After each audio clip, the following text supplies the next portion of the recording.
4,200 টাকা করে নিছে।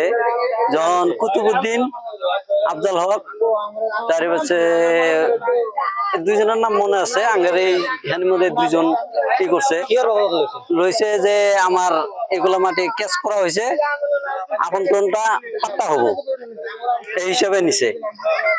তো এগুলা যে ক্যাচ করছে না না করছে এগুলা আমরা কিছুই পাই নাই।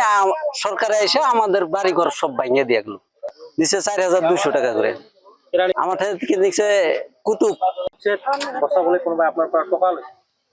উৎসাহ বাঁচানোর জন্য টাকা টাকা লইছিল, আফজাল ভাই ছিল, আছিল ভালো কিছু মানুষ।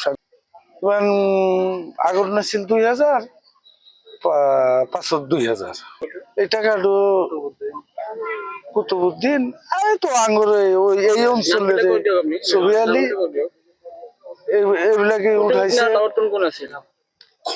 আফজাল আছিল, ছবিওর আছিল।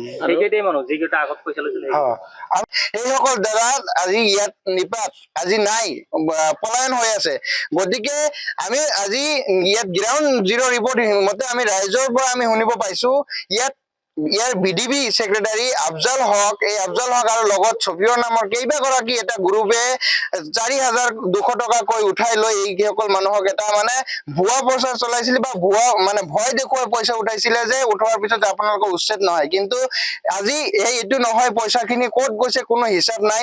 গতিকে আমি অসম চৰকাৰৰ মাননীয় মুখ্যমন্ত্ৰী মহোদয়ক আমি আবেদন জনাও যে এইসকল মানুহক ভুৱা ভয় ভুৱাবকি দেখুৱাই পইচা উঠোৱাত আমি গৰিহণা দিছো, ধিক্কাৰ দিছো, আৰু এইসকল দালাল চক্ৰক আপোনালোকে অতি সোনকালে গ্ৰেপ্তাৰ কৰিব লাগে। আৰু যিকোনো খবৰৰ বাবে যোগাযোগ কৰক 7099017330 লগতে 7099017110 নম্বৰত।